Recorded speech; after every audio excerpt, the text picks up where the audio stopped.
Ventana Abierta, una mirada al país, a la comarca y al mundo. Todos los jueves a las 18 horas, aquí en Fénix, 1330 AM.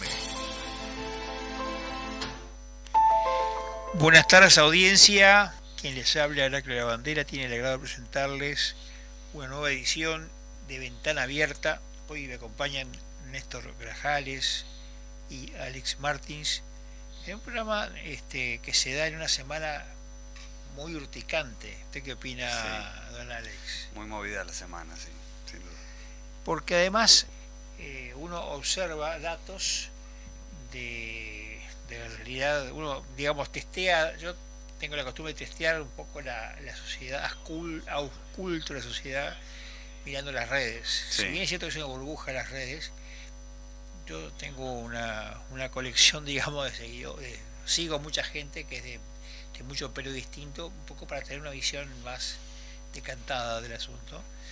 Y uno observa que hay un montón de quejas, críticas que no se condicen precisamente con una situación tranquila, lo que empezó siendo una especie de chiste, sí, de mal gusto, chiste de hilaridad, después se convierte en meme y después ya eso deriva en otra cosa que cada vez se profundiza más, y estamos hablando del famoso tema de la camioneta comprada por el presidente Orsi. Sí. ¿Vos qué has visto, Alex? ¿Qué opinión tenés? El pueblo empieza a preocuparse un poco, me parece, por este tema, y van apareciendo cosas nuevas todas las semanas, se van publicando y uno se va enterando de rifas, y eso ya empieza a ser un poco más, uno empieza a reflexionar sobre todo esto. Porque además, ¿qué pasa? La información tiene cada vez mayor profundidad de los abismos. Y cuando digo abismos me refiero a lo siguiente: no hablo exactamente del tema en sí, del dolo del problema que se dio, sino en las derivaciones que te va a tener. Uruguay tuvo un vicepresidente en un gobierno del Frente Amplio que fue renunciado finalmente por una tarjeta que ha gastado en un colchón de una empresa, exacto, que vende una conocida empresa que vende colchones. Está, exactamente. Cuando en realidad la causa eficiente de su derrocamiento fue en realidad muy otra, pero dijimos que todo el tema era por el colchón. Y acá hay algo similar. Hoy leí, hace un poquito antes de venir a la radio, leí un tuit que sacó la senadora Graciela Bianchi, ¿no? Y Graciela Bianchi da cuenta que está fuera del país, pero que hay cosas que le preocupan, y dice: primero, hay que preservar al presidente como responsable institucional de la República. Y bueno, y ahí hace una serie de consideraciones que tiene otras repercusiones en la red. Pero bueno, esto indica un poco el estado de ánimo que hay, no ya en el oficialismo, sino en la oposición, porque esto parece ser una operación que se cocina dentro del oficialismo. Así es. Pero bueno, ya hablaremos en el discurso de esta hora. Hay un invitado que tenemos para este programa y me parece relevante por lo menos pasar para no perder este primer bloque, ese espacio y esa conversación con quien diferentemente ha tenido la atención de estar con nosotros hoy. Bueno, buenas tardes, Heraclio y audiencia. Mientras tú estabas presentando el programa y haciendo esa tertulia de actualidad, nosotros estábamos en contacto con nuestro invitado que por motivos de fuerza mayor no pudo venir. Estaba pactado que viniera, pero no pudo venir. De todas maneras, con mucha voluntad, a pesar de las dificultades que se le presentaron en el día, lo tenemos al teléfono. Así que, sin más, ya lo presentamos. Estamos en contacto con el señor Gustavo Becerra. Gustavo Becerra es un referente, es venezolano y es un referente para la comunidad venezolana que está aquí en nuestro país. Gustavo, buenas tardes. Muy buenas tardes, muchísimas gracias y lamento muchísimo no estar con ustedes en físico presente en Radio Fénix.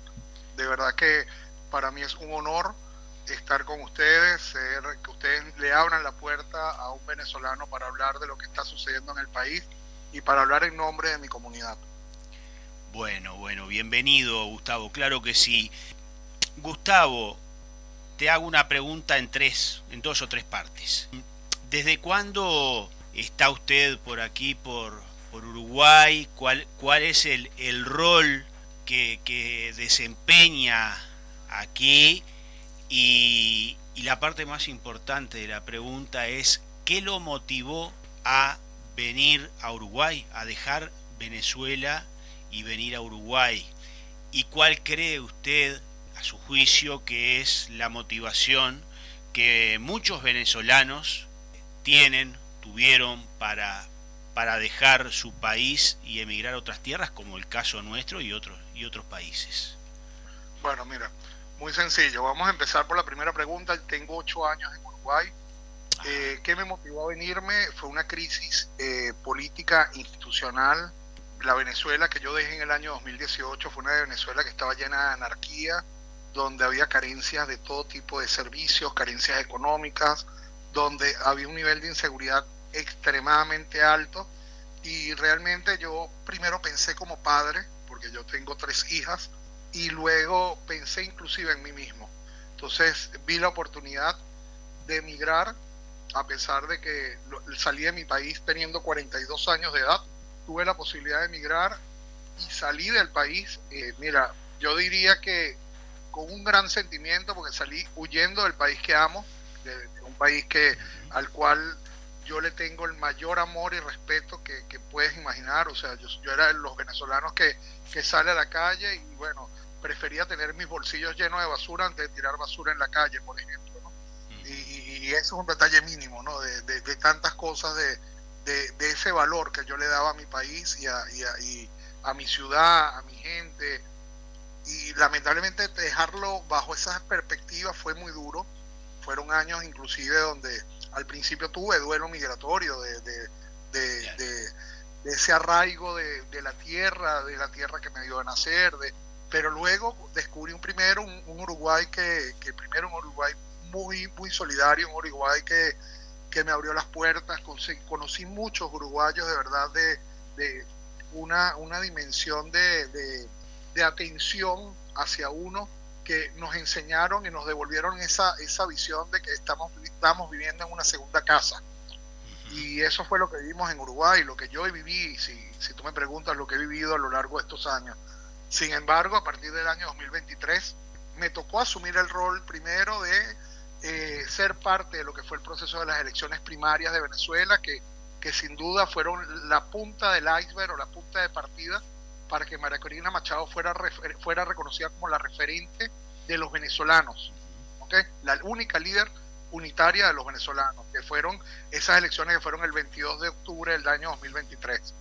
Posteriormente, en el año 2024, específicamente en el mes de febrero, recibo la invitación para ser parte del movimiento 20 Venezuela, que es el movimiento que fundó María Corina Machado. Es un partido político liberal, de corte totalmente liberal, liberal más no libertario, porque no somos radicales, somos más bien fieles creyentes de la propiedad privada, de la meritocracia, del crecimiento de un país a través de sus individuos, de sus ciudadanos. Eso es lo que creemos nosotros, ¿no? Como bases fundamentales de valores de nuestro partido.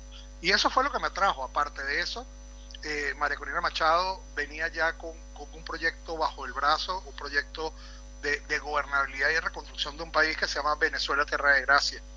Entonces, por supuesto, fueron 2 herramientas que por supuesto me mostraron una luz posible de que la Venezuela que yo dejé totalmente en caos puede cambiar y puede ser distinta.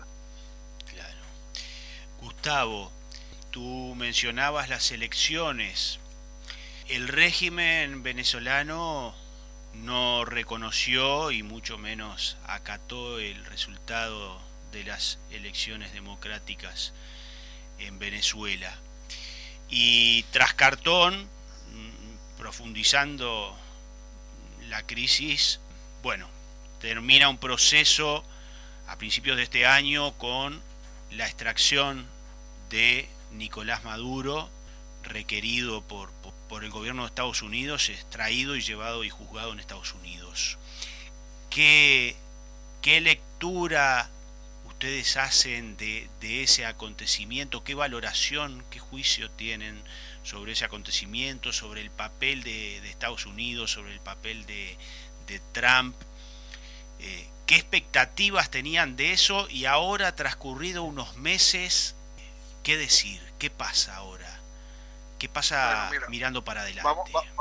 Lo que pasa es que me haces preguntas bastante largas y están buenas. Me gustan este tipo de preguntas porque son preguntas, de verdad, que tienen mucho contexto, ¿no? Claro. Y podría comenzar qué pasó el 28 de julio, ¿no?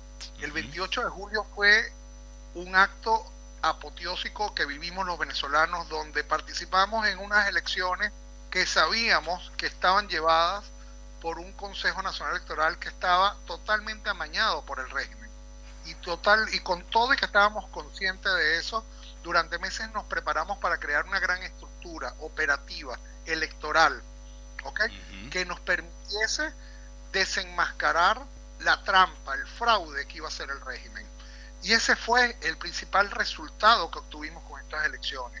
Mira, sin duda alguna, las elecciones del 28 de julio primero terminaron de demostrar que el régimen está usurpando un poder. Porque imagínate que a la fecha, porque a la fecha tengo que decir que es así, nunca se lograron comprobar de que ellos ganaran esas elecciones. Y por lo contrario, ellos del lado contrario lo que hicieron fue apresar a muchos testigos de mesa. Mira, nosotros desde el 29 de julio hasta este año que pasó, o sea, te estoy hablando hasta antes del 3 de enero, habían más de 1.000 presos políticos. Y era un número aberrante porque era gente, muchos fueron testigos de mesa, muchos fueron personas que defendieron el voto, muchos fueron personas que ni siquiera tuvieron nada que ver, pero el régimen comenzó de una manera desesperada a meter gente y a secuestrar gente y a meter a gente inocente en centros de reclusión. Esto automáticamente te demuestra que se vieron totalmente descubiertos, porque la única manera que tú tengas la necesidad de tener gente retenida, gente inocente retenida, para utilizarlas como futuras fichas de cambio, porque eso es lo que ellos han hecho en el tiempo con los presos políticos. Los presos políticos no se les ha seguido ningún tipo de proceso judicial creíble, no se le ha imputado ningún cargo real creíble. O sea, son personas que, si bien ingresaron por esta vía, a las veces que la han liberado por diversas conveniencias del régimen, ¿ok? La gente que han liberado por conveniencia, porque si tú me preguntas en este momento si la ley de amnistía sirvió para hacer las liberaciones, yo creo que sin la ley de amnistía igual iban a tener que liberar, porque se lo estaba exigiendo el gobierno de los Estados Unidos, la liberación de los presos. Ellos crean la ley de amnistía un poco para enmarcarse de buenos ante sus propios militantes, porque esa es la realidad. Estados Unidos le estaba exigiendo que cumpliese. Mira, ¿en qué estamos? Sería la otra pregunta que me hiciste. Después del 3 de enero.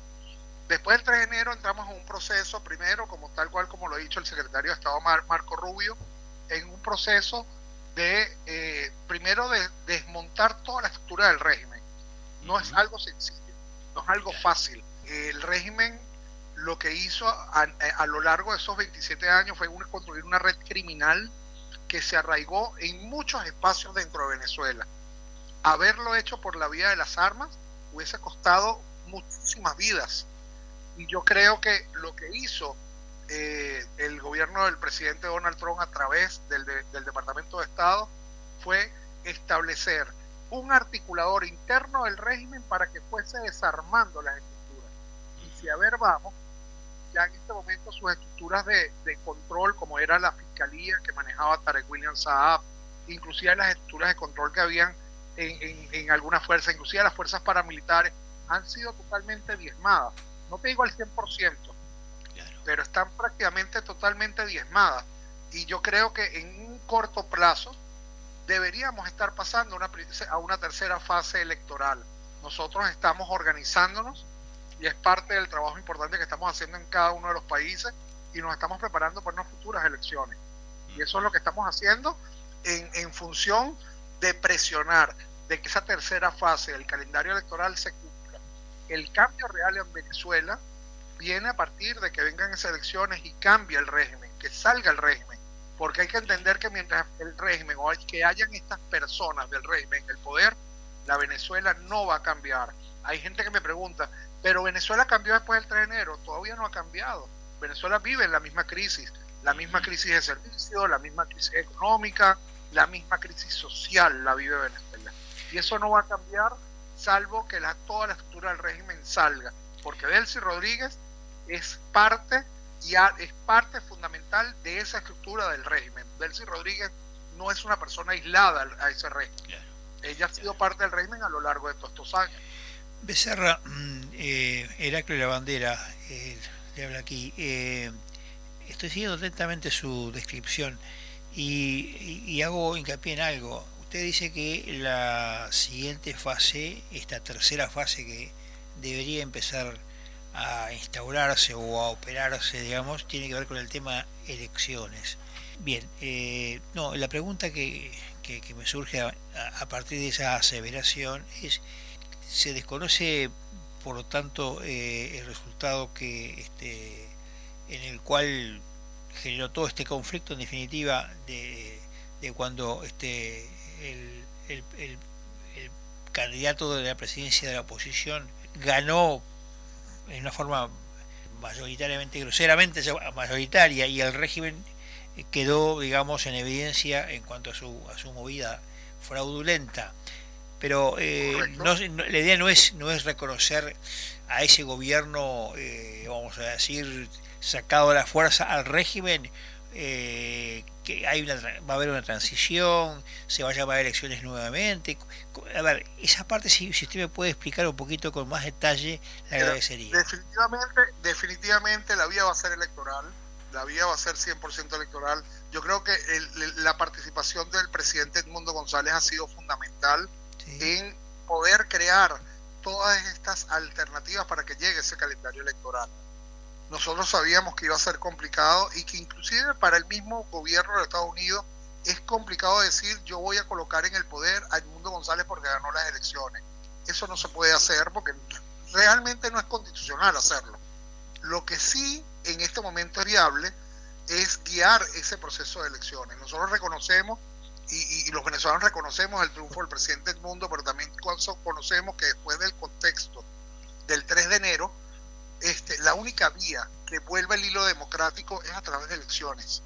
No va a ser imponiendo una persona o que de repente venga el presidente Trump y diga aquí está el presidente y voy a dejar a Edmundo González gobernando Venezuela. Eso no va a suceder.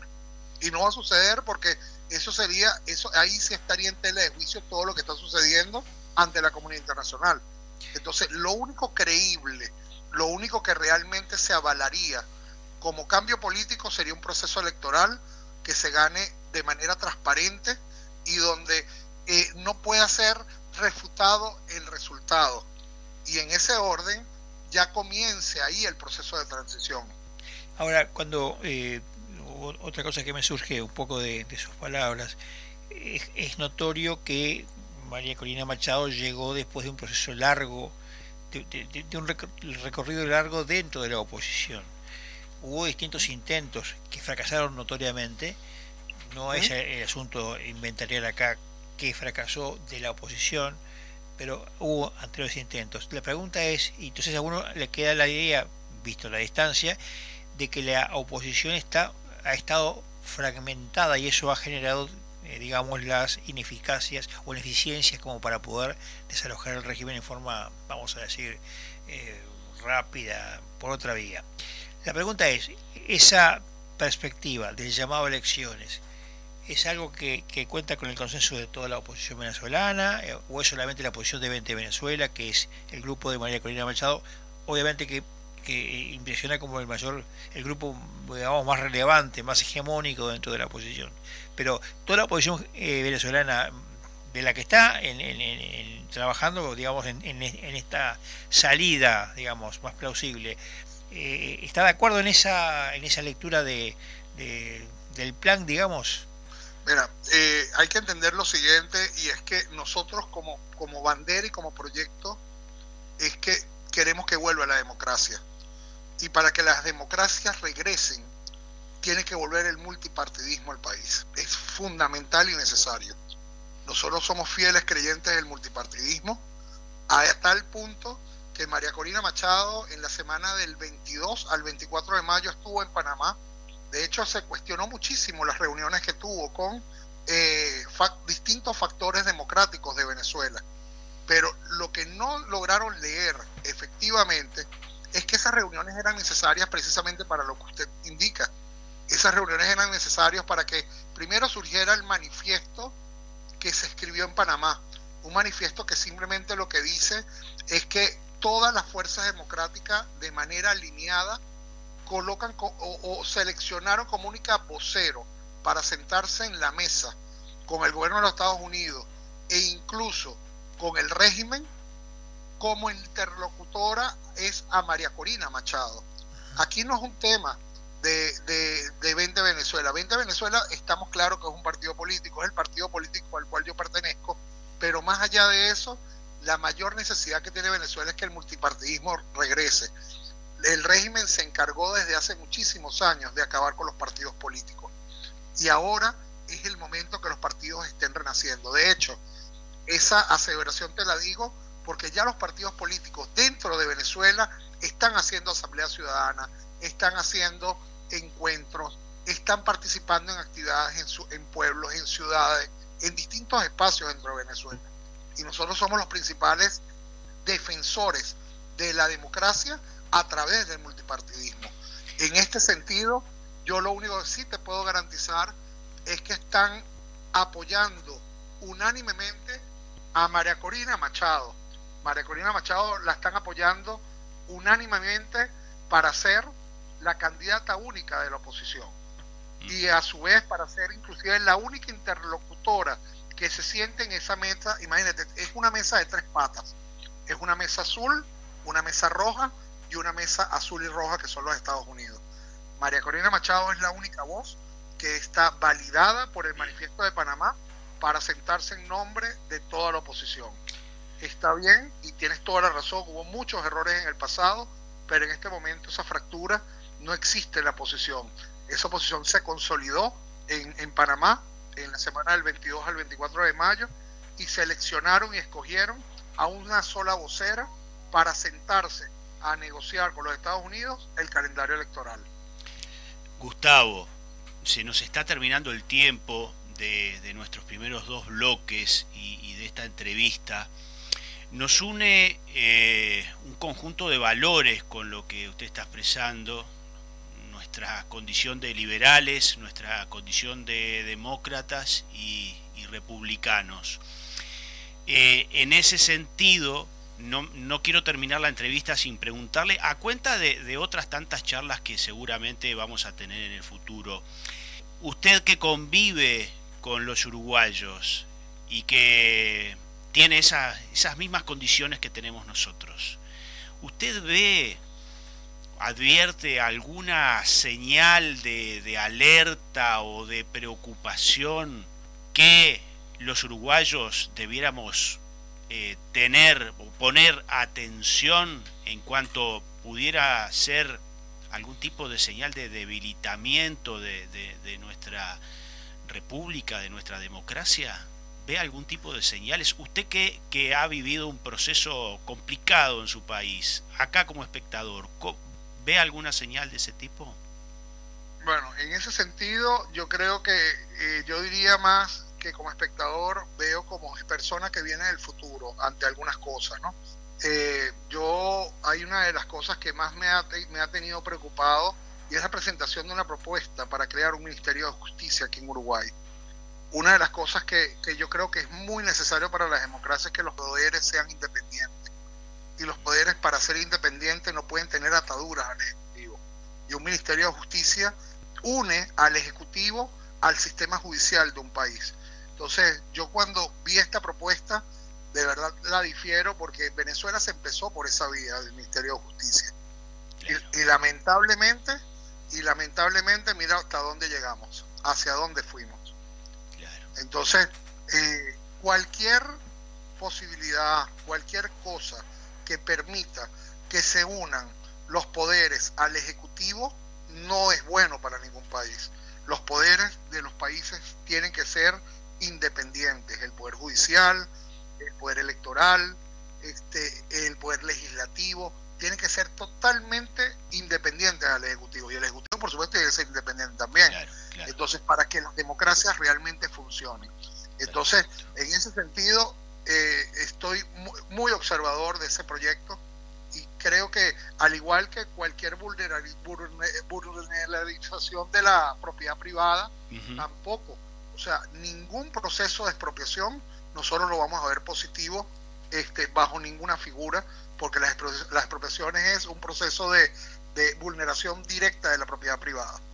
Y entonces, proceso de expropiación, yo no estaría de acuerdo. Estaría de acuerdo sí en el caso de deudas, que busquen cualquier otra figura, pero las expropiaciones por supuesto afectan a la propiedad privada, y por supuesto no es un método correcto para poder solventar alguna situación. Esas son cosas que capaz existen otros mecanismos para hacerlo. Entonces, en ese sentido, como tú bien lo dices, si me preguntas como liberal, estas son cosas que capaz yo no puedo aplaudir. Bien. Bueno, Gustavo Becerra, referente de Vente Venezuela, le agradecemos mucho esta entrevista, y bueno, ojalá que se repitan futuras instancias. Este micrófono, por supuesto, que está a su disposición, porque nos une esa condición democrática y republicana. Le agradecemos mucho la entrevista, Gustavo. Que tenga buenas tardes. Gracias a ustedes, gracias a la producción y gracias a la audiencia por recibirme en este momento. Muy amables. Un abrazo. Vamos a la pausa, amigos. Ventana abierta. Tus avis no te dejan a pie. Presenta tu cédula y canjea 50 avis por una chance para participar del sorteo de 2 autos eléctricos BYD, 19 motos Anela. Además, podés ganarte 500 vales valor 1.000 pesos cada uno en el pago de tus facturas en nuestros locales. Vos podés ser el ganador. Te esperamos. Más información en habitat.com.uy. Si piensa invertir en Uruguay, piensa en negocios all inclusive. Ananiquian Negocios Inmobiliarios. Desde 1992, brindando excelencia inmobiliaria, trayectoria, experiencia y prestigio. Alquiler, venta y administración de propiedades, comercializando los mejores proyectos, con asesoramiento especial para no residentes. Ananiquian, desde 1992, ofreciendo negocios all inclusive en Uruguay. Teléfono 2711-7266. Visítenos en www.ananiquian.com.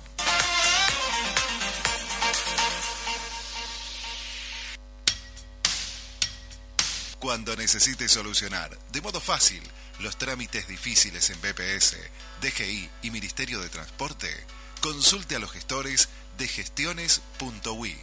El mejor método para evitar dolores de cabeza y malestares a la billetera. Consulte su problema por Instagram a la cuenta @gestiones.ui o por correo electrónico a gestiones.ui@gmail.com. Esta gente hace fácil cualquier trámite difícil. Fénix cambia sin perder la esencia. Y ahora nos puede escuchar desde su celular, bajando nuestra aplicación. Búscanos en Play Store o Apple Store como Radio Fénix 1330 AM y llévenos siempre en su celular, esté donde esté. Radio Fénix 1330 AM.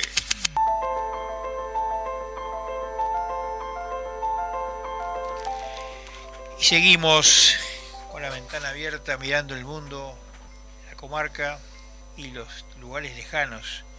Y hablando de lugares lejanos, tenemos siempre como corresponsal y agradecemos su mirada a Julio Martino, que nos acompaña desde hace mucho tiempo, desde el arranque del programa, y supongo que alguna noticia nueva y fresca debe tener en su haber. Julio, ¿estás por allí?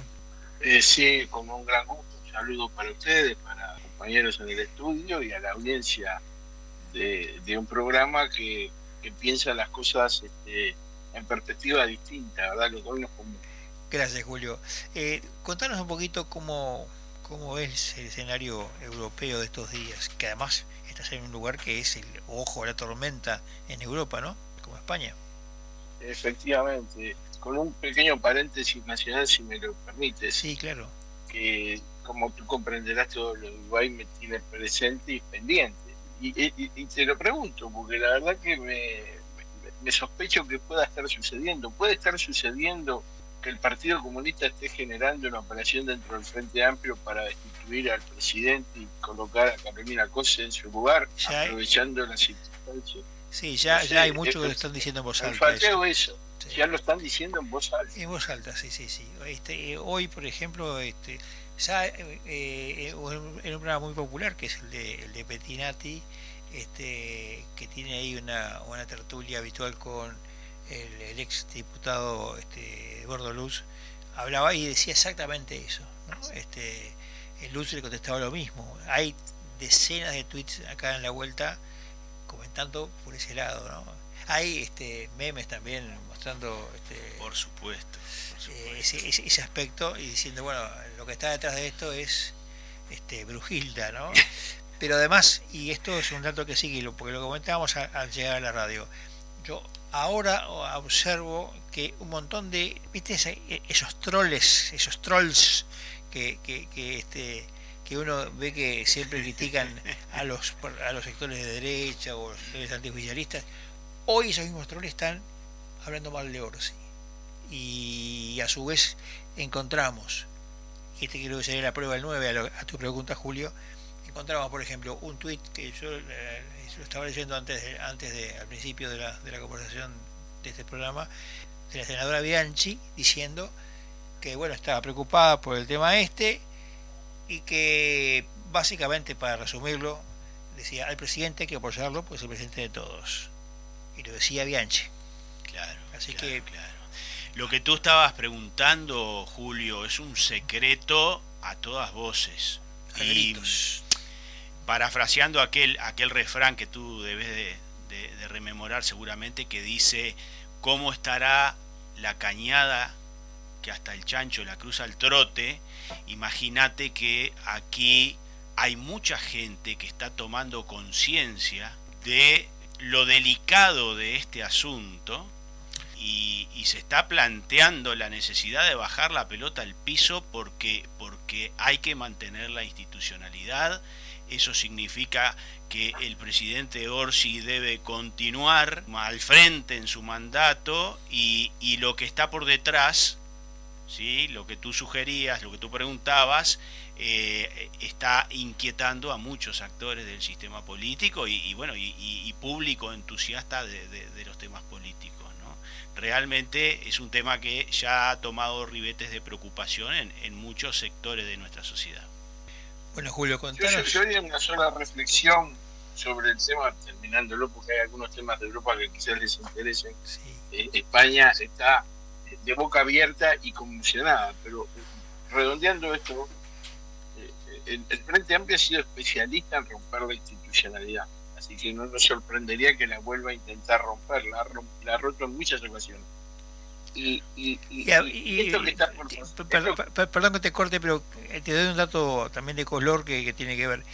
Esto tiene pinta de operación, para empezar, por muchas cosas que no vienen a cuento a conversar acá, pero no es casualidad que una persona se pueda equivocar 20 veces y las 20 consiguen 21 respuestas que lo hunden más, ¿no?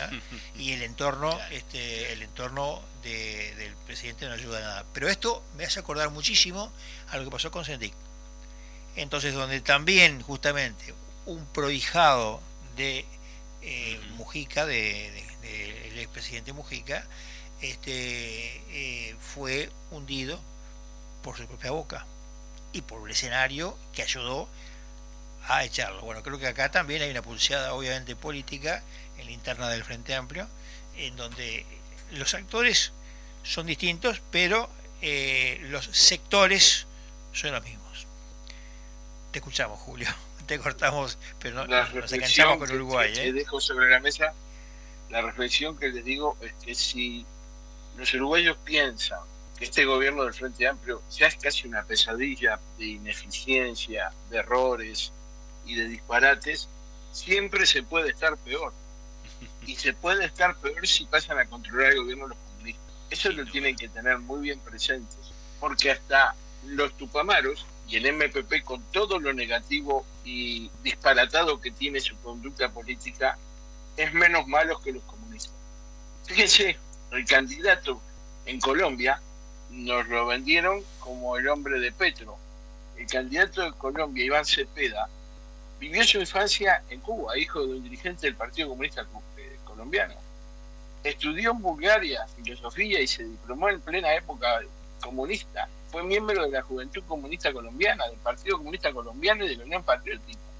Iván Cepeda, este hombre que va a disputar con Abelardo la presidencia el 21 de junio, y primero Dios gane a este buen señor Abelardo, es un candidato comunista, no un candidato de Petro. Es un hombre del Partido Comunista. Y fíjense que si hay una operación en marcha en Uruguay del Partido Comunista para tratar de desplazar a Orsi, aprovechando los traspiés continuos que realiza, es consecuencia de la situación internacional. Yo le quiero decir a todos los oyentes, y ustedes, compañeros de transmisión, lo saben, que sigue habiendo una organización internacional que actúa en nombre de las ideas del comunismo, sigue existiendo y que está tratando de colarse por todas partes y está viviendo en estos momentos una crisis de futuro terrible, porque claro, las estructuras políticas del mundo se están transformando. Y fíjense que lo vemos acá en España, y me paso a España, donde el Partido Comunista se niega a mirar la realidad que está viendo toda España.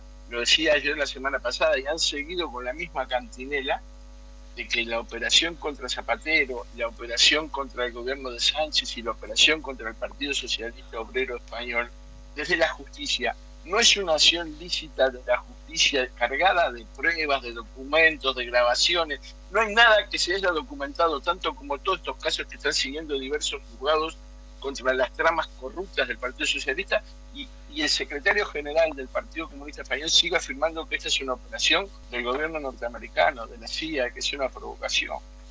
No sé si piensan que los españoles son idiotas, que el mundo es estúpido y se va a seguir comiendo las mismas excusas siempre. Yo les decía, España está escandalizada, porque claro, fíjense, el caso Estelaire que siguió al de Zapatero, que yo se los comenté un poquito, que fue las presiones que se buscaron desde el gobierno de Sánchez para impedir las acusaciones contra su hermano y su mujer, que condujeron a intentos de extorsión, a intentos de manipular las declaraciones de los testigos, de frenar la acción de investigación de la Unidad Central Operativa de la Guardia Civil, ha provocado que se revelen un montón de cosas impresionantes en cuanto a la conducta del sanchismo, que no tiene la más mínima moral, pero que además demuestra cosas sorprendentes. Fíjense que lleva el caso que presentó los autos la semana pasada y ya presentó el sumario, que es un sumario de miles de páginas. El juez Pedraz, que es el que sigue este caso de corrupción, de cloacas, de fontanería, es de los que se dice que son jueces progresistas. Ya ven que acá en España están los jueces conservadores y los jueces progresistas, para decir que un juez tiene más ideas de izquierda, el otro tiene más ideas de derecha. Pues este es de los que se supone que es de los de izquierda, y sin embargo está siendo categórico en la conducción de la investigación. Porque claro, hay un momento en que la profesionalidad de un juez se va por encima de sus ideas políticas y realmente está ejerciendo una acción lícita desde lo judicial. Y fíjense que se ha revelado que los mandos de la Guardia Civil, que están en el sumario, pidieron a los investigadores de la OCU que se pusieran de perfil, que no se profundizaran las investigaciones, que se hicieran informes ramplones y sin datos, que descartaran toda participación en delitos por parte del hermano del presidente y por parte de la esposa del presidente. Y los mandos de la Unidad Central Operativa no fueron permeables a esa presión de sus jefes y continuaron prácticamente a escondidas las investigaciones. La jueza que llevó adelante la instrucción del hermano de Pedro Sánchez, David Sánchez, sufrió presiones, le realizaron seguimientos, generaron con inteligencia artificial imágenes bochornosas de su vida personal, haciéndolo aparentar como que era una buscona, una cualquiera. O sea, usted no se imagina lo que ha hecho esta gente contra una jueza que los estaba instruyendo una causa judicial con todas las de la ley. Lo que hicieron contra el fiscal de anticorrupción, contra José Grinda, lo intentaron extorsionar, lo intentaron difamar. Lo que hicieron contra el jefe de la UCO, el Rafael Yuste, que declaró que le ordenaron ponerse de perfil, no ser proactivo en procedimientos que afectaran la política, así en general, en rebajar o frenar los informes de la OCU sobre David Sánchez. Pues el juicio de David Sánchez se está llevando a cabo y declaró David Sánchez, solo le contestó a su abogado, solo habló 10 minutos, muy poco. Fue muy poco una declaración, toda la parte acusatoria, la acusación pública, la acusación privada, ha pedido aumentar la pena y el tribunal aceptó el pedido de aumento, porque tenía un pedido de 3 años y aceptó que se le pidieran 6 años. Entonces las cosas pintan muy mal para el gobierno de Sánchez, que no hace declaraciones, que no dice nada. Incluso en este expediente, capaz que yo les cuento cosas que son como marcianas para el Uruguay, pero la Guardia Civil, igual que la Policía Nacional, tiene un director político que lo nombra el gobierno.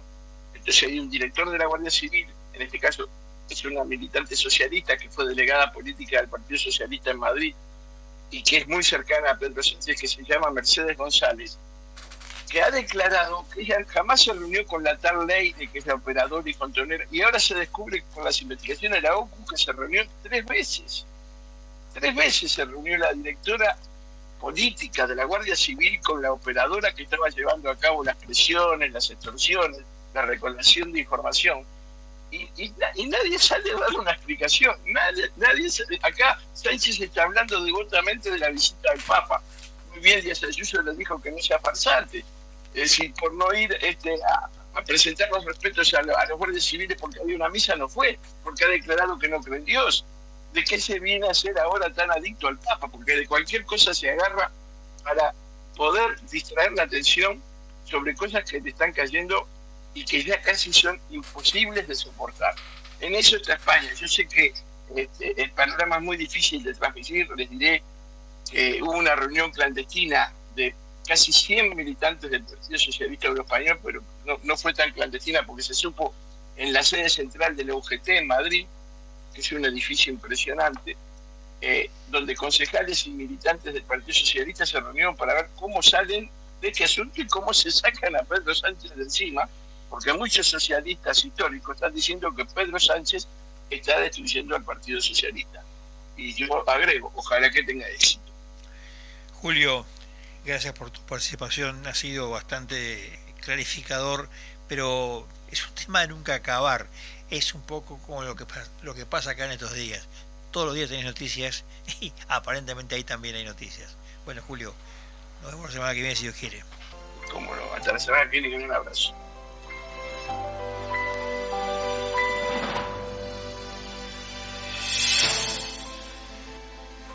Bueno, y ahora, yo vos sabés que no salgo de mi asoro de escuchar las cosas que nos cuenta Julio sí. En cada programa. Además, la distancia a veces uno le da otra dimensión. Desconoce cosas, pero también mira con una perspectiva que aterra. Entre lo de acá y lo de allá no tenemos respiro. Que además otra cosa, ha generado escándalo en la población común. Sí. Uno advierte cosas que hace algún tiempo no sucedía. Y lo que es peor es que le usurpamos el tiempo a nuestro compañero Alex, que siempre lo dejamos en los descuentos, pobre. No. Don Alex, ¿cuál es su reflexión de hoy? Bueno, la verdad que muy interesante lo que nos contaba Gustavo sobre Venezuela, todas las dificultades que han pasado allí con el tema de la escasez, que le generó todo este tema.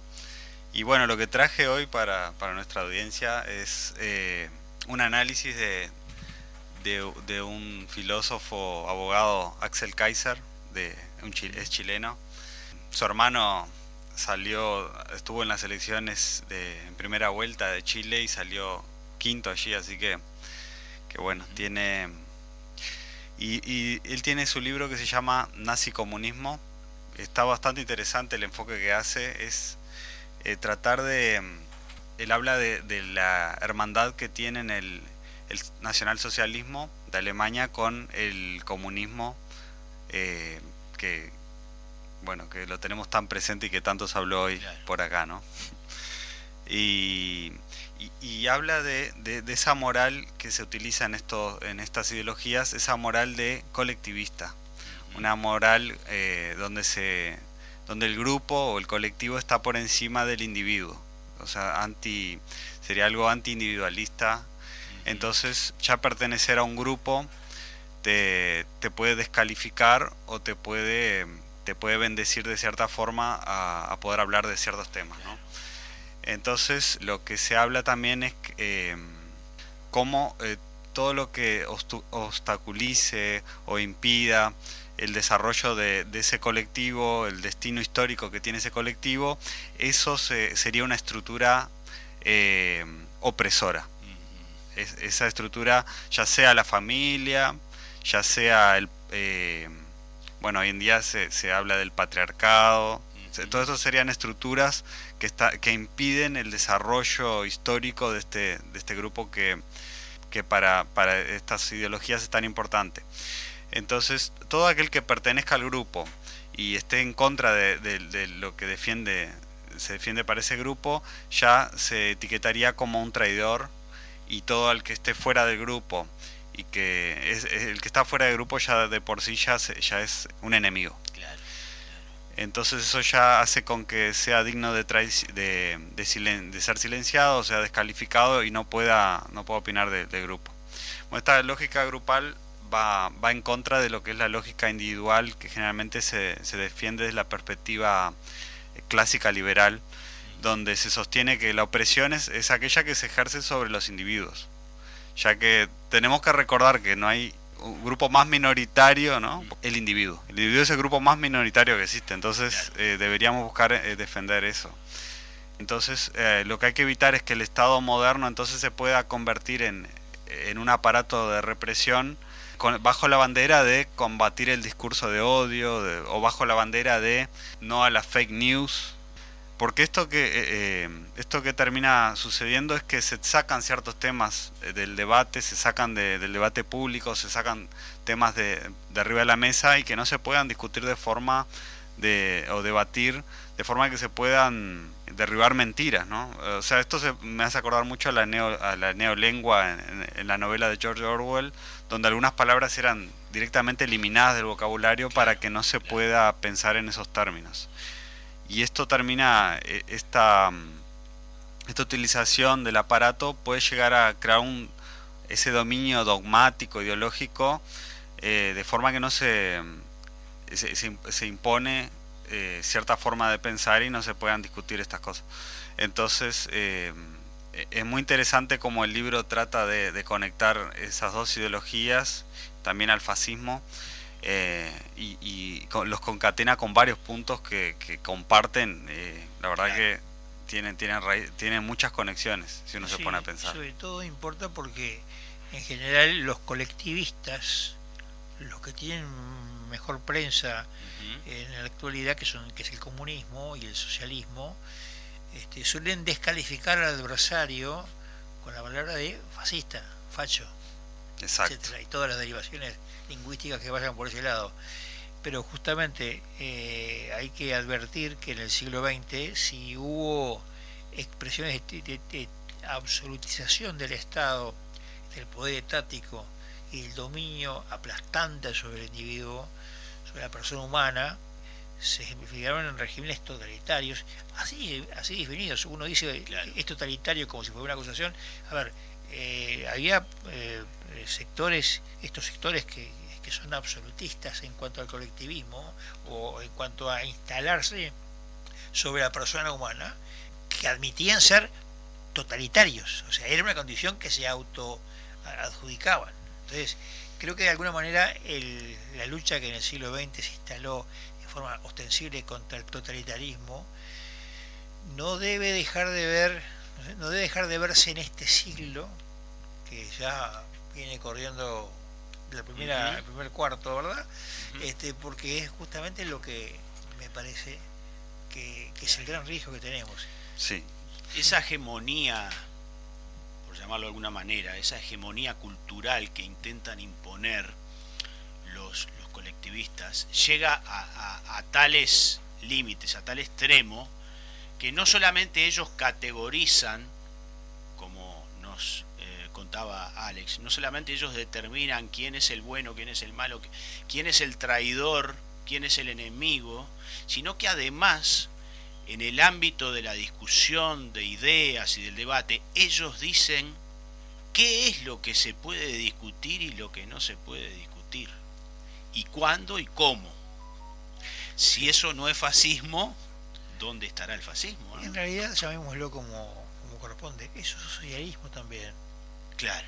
Porque esto de absolutizar de que ese es fascismo, es como tomar las categorías de la izquierda, que ha condenado el fascismo pero no se autocondena, quizás por un tema de narcisismo, claro, en fin. Claro. Pero sabemos las cosas como son. Creo que el problema acá está, lo que hoy está en discusión es el concepto, la idea anti-libertad que existe en estas ideologías que adquieren distintas formas, sí, porque a veces ya no es el formato de repente de la dictadura del proletariado, aunque sí de repente en algunos lados todavía sea, pero sí tiene otras formas. Y quiero recordar, porque siempre vale la pena recordar algo que decía alguien, no importa quién, pero me parece muy sabio y muy generoso con la realidad, con el realismo, y es que siempre la gente está a una generación de perder la libertad. Claro. Y ese es un tema que no debemos perder jamás de vista. Y sí, exactamente. Ahora, hoy en día, se ve el activismo identitario, donde si ya perteneces, antes sí, las clases sociales o la raza, en el caso del nacionalsocialismo, ahora ya si perteneces a cierto sexo o si perteneces a cierto, no defendes al feminismo. Los llamados grupos oprimidos. Eso ya te hace... denominan ellos. Exacto. Y bueno, nos vamos. Y hablando de opresión, el tiempo nos ha oprimido porque ha sido suculento lo que hemos conversado. Y allá Javier está muy serio mirándonos y haciéndonos para así, y nos hemos portado bien con el reloj. Amigos, se terminó el tiempo. Hasta la semana que viene. Hasta la semana que viene.